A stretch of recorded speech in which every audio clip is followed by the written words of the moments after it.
I'm just going to give you some, yeah, imagine if they tried. I mean, you know, nobody likes a fucking overachiever. All right, let me find my Beatles first card. Please hold. Because this is ridiculous. You get to hear all the fucking things that the Beatles did before anybody else did. Ready?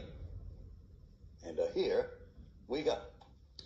Music videos used as promo instead of live performances. They were the first band to do that. Concept records, Sgt. Pepper's, players as characters. Nobody had done that before. Stadium shows. Shea Stadium, 55,000 people. First time that's ever happened.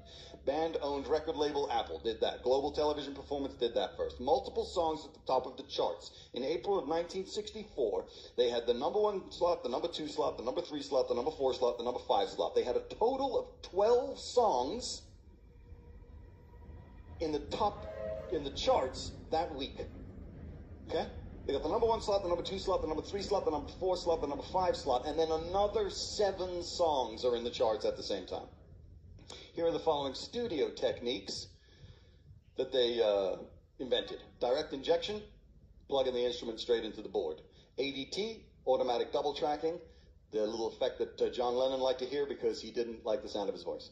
Backmasking, where you take things and you fucking reverse them so you hide them inside the fucking mix. Compression on drums, totally their fucking thing. Compression in general is mastered by these guys.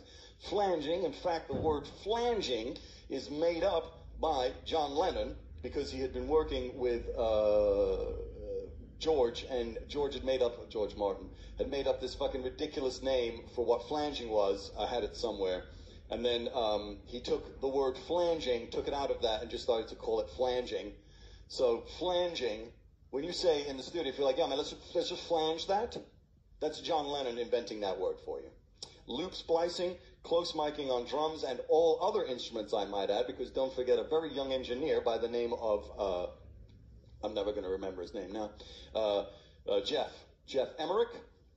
One day is like, they'd have to mic everything from all the way across the room. And he was like, what happens if we mic things close? So the fucking strings on all of the Beatles stuff is recorded mad close. And he kept getting into trouble with the guys that ran the recording studio who were like, you have to stop doing this, Emmerich. And then he'd go back to the fucking lads and be like, they're telling me we can't close mic shit. And then the Beatles would go, what are you doing? Tell Emmerich he can't fucking close mic shit. He's got, we're making a revolution down there, don't you know? We got Octopus's Gardens and all that kind of shit. So back off. All right, you twats, or we'll be fucking back in here tomorrow.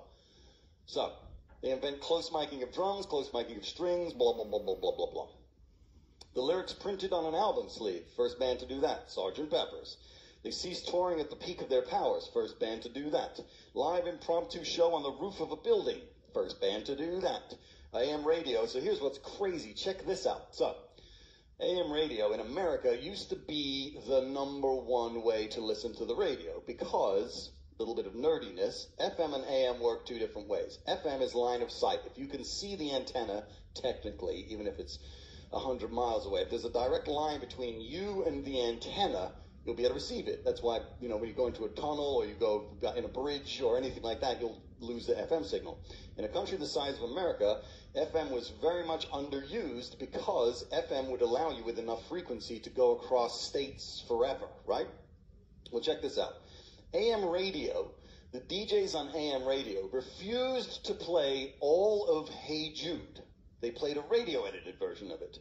There was a DJ on, I think it's KSAN, DJ Tom Donahue played the whole song, and this began the exodus from AM radio to FM radio because everybody wanted to hear the full Hey Jude. So the DJs who were on the pirate stations and on the fucking cheaper stations, because FM was like just literally like it was flipped. You know, same thing as like in the Victorian days, guys dressed up like male, like boys were in pink and girls were in blue, and that flipped. FM and AM.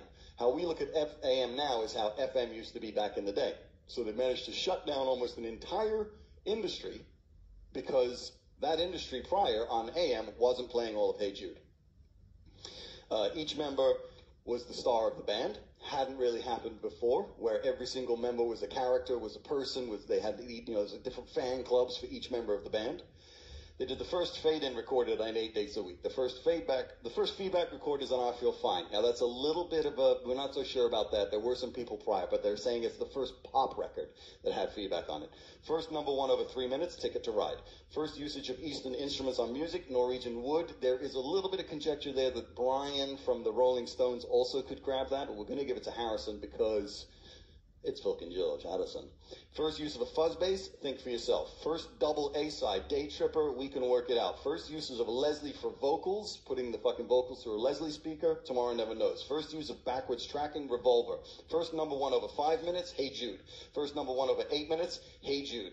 First band to do substantial band merchandising. First band to play the Hollywood Bowl. First band to win an Academy Award. First band to write all of their own hits. And think of all of the art.